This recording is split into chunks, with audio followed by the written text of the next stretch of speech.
Coming up on Jerusalem Dateline, the world marks International Holocaust Remembrance Day in formal ceremonies. At the UN, President Herzog decries the modern embrace of genocidal anti-Semitism.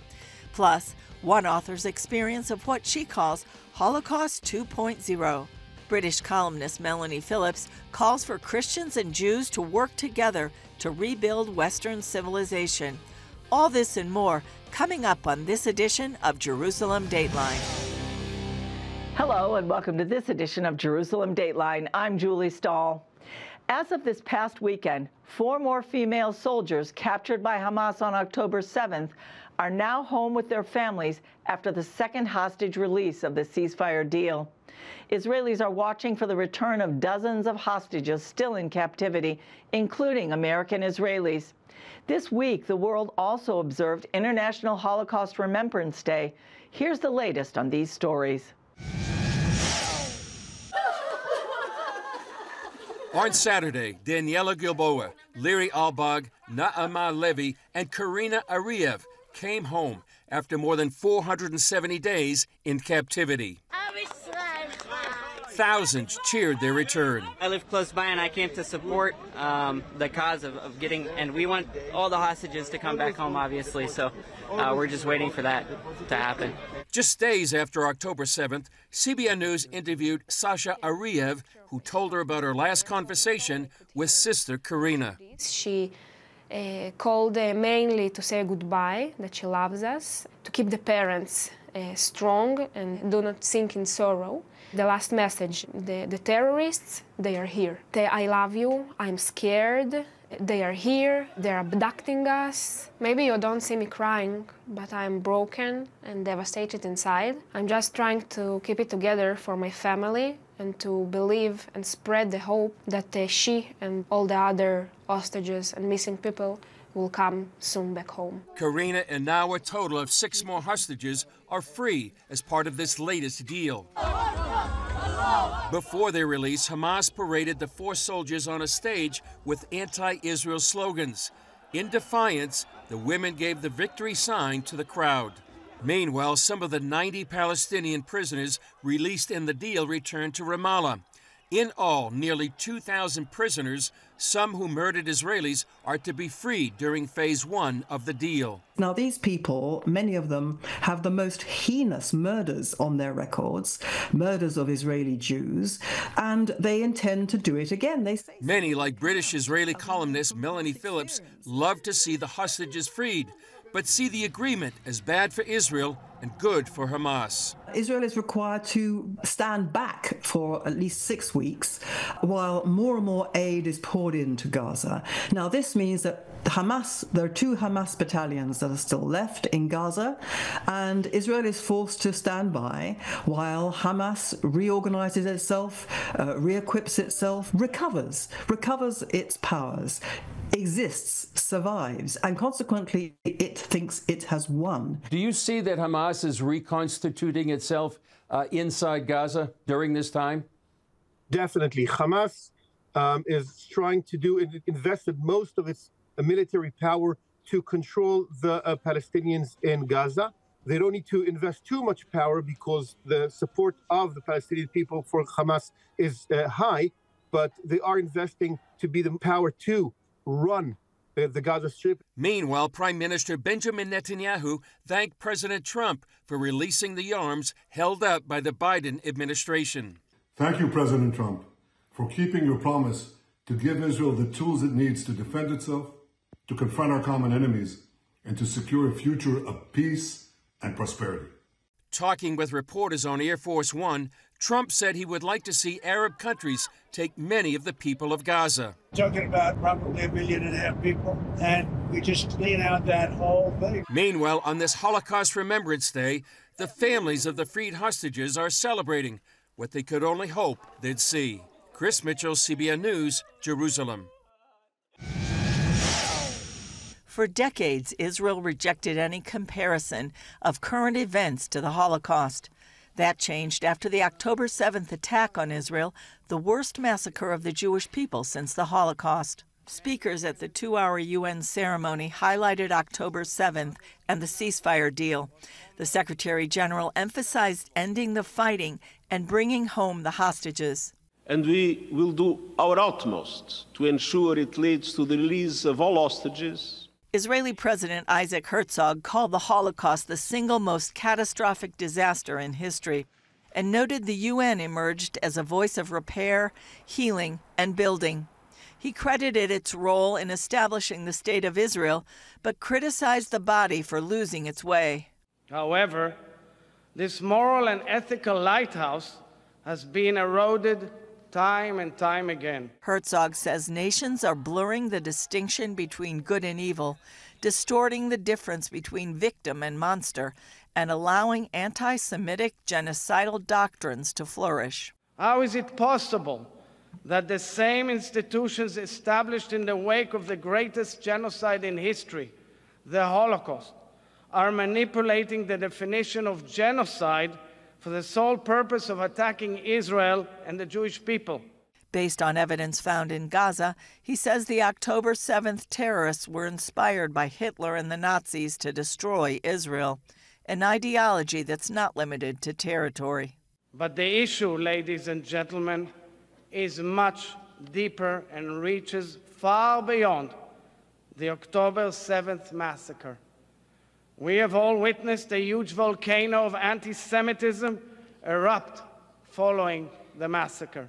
In an earlier interview, Senator Lindsey Graham expressed the same sentiments. I'm worried that we're losing 80 years on, that we're rewriting history here. The Holocaust was one of the darkest moments in the history of mankind.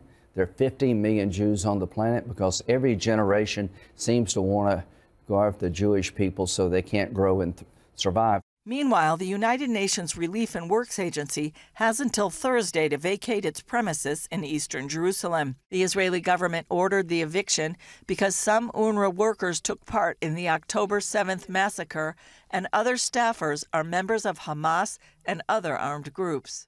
In Gaza, Islamic Jihad published a video of hostage Arbel Yehud, whom they promised to release on Thursday. Hamas is due to also release IDF soldier Agam Berger and another hostage on Thursday. Hamas has confirmed that of the 33 hostages due to be released in the first phase of the ceasefire deal, 25 are alive and 8 are not.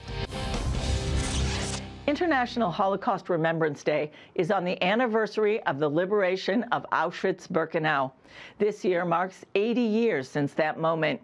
Much of what we know about the tragedy comes from those who survived the concentration camps.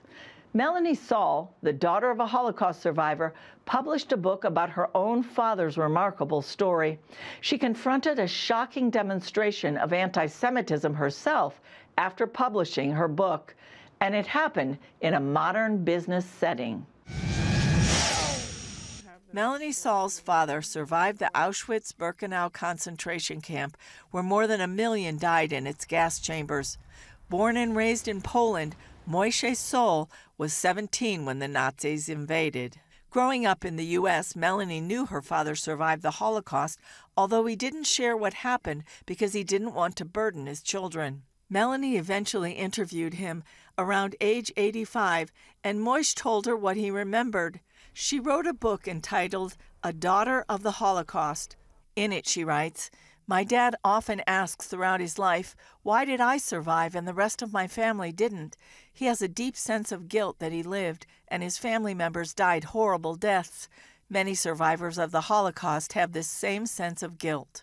And this book shares his story, but it also shares his coming to faith in Yeshua at the end of the book. In 2024, Melanie self-published her work through Amazon's Kindle Direct Publishing.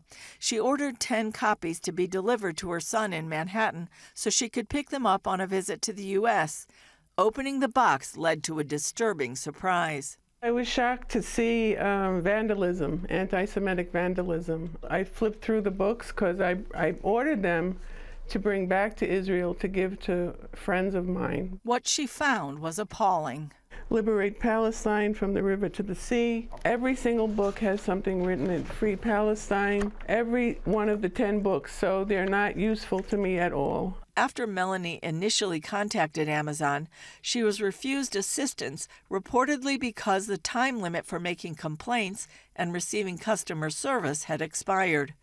Then CBN News notified Amazon of the issue, and a spokeswoman sent us this statement. We have zero tolerance for book defacement and have contacted the author to apologize.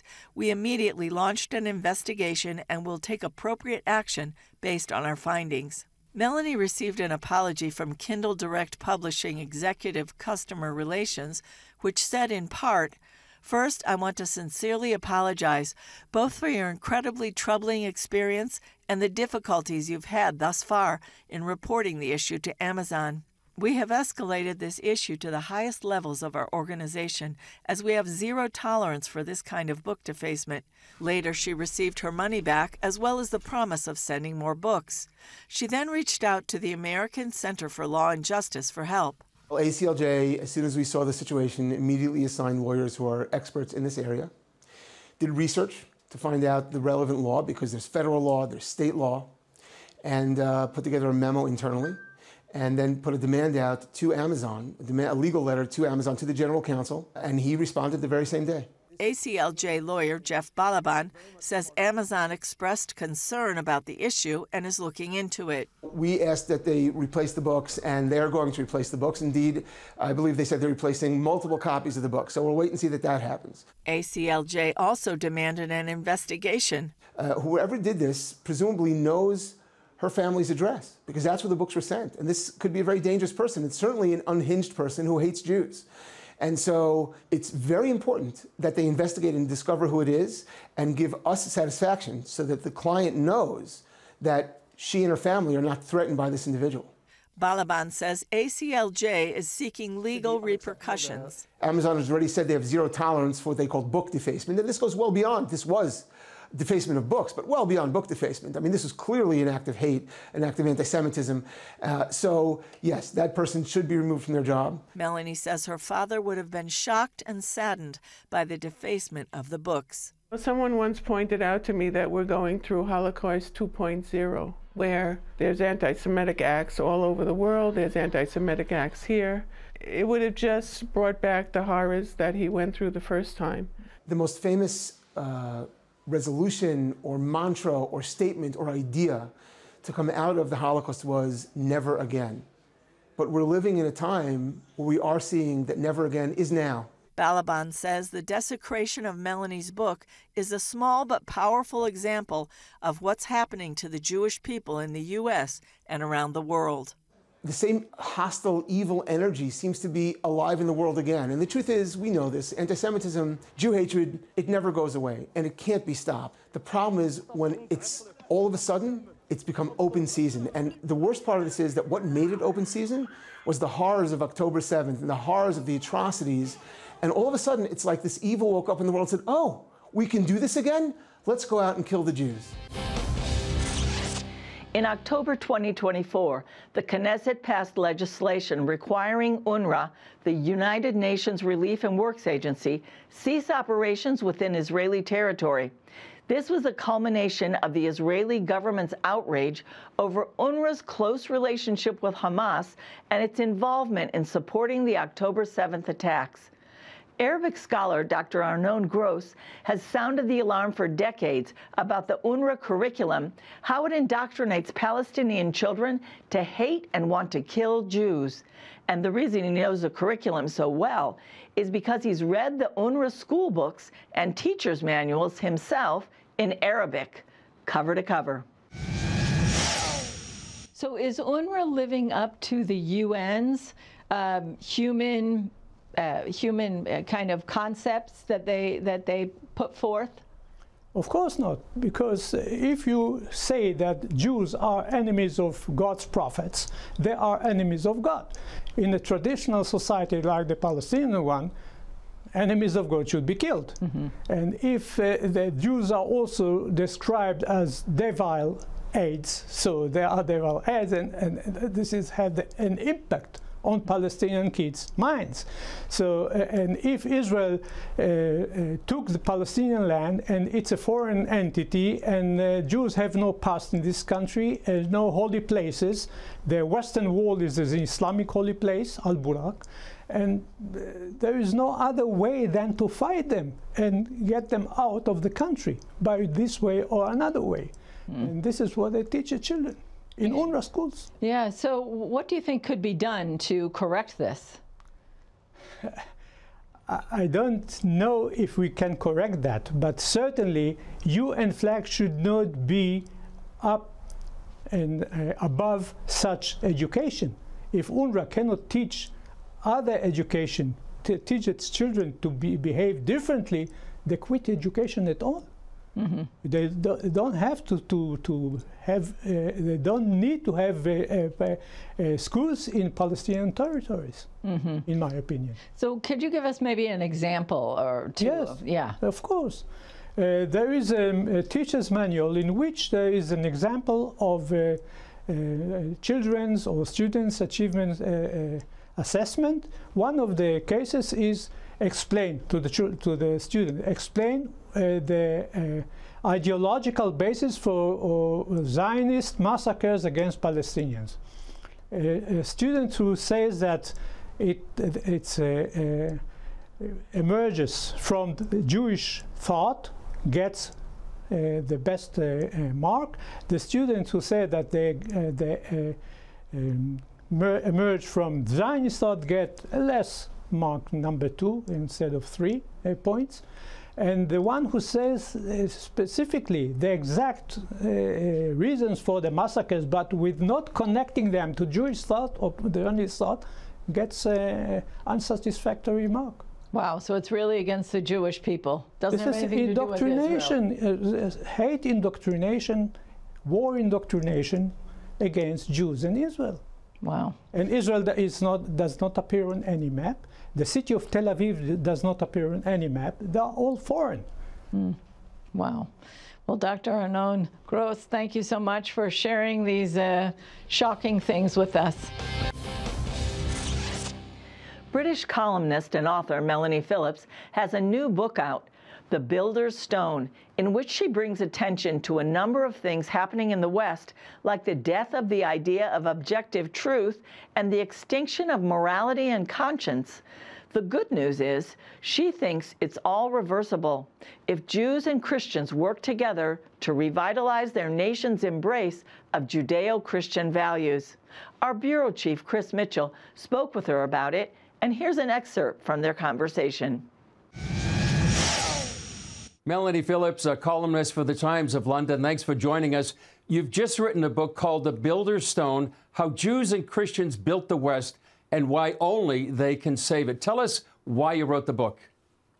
Well, it seemed to me for a very long time that liberal elites in the West, the intelligentsia, the cultural leaders of society, had been taking an axe to the building blocks, the foundation stones of Western society. And those foundation stones are basically biblical morality. Biblical morality enshrined in the West through Christianity, the foundational creed of the West. But beneath that foundational creed of Christianity is Judaism. And these precepts all came from Judaism.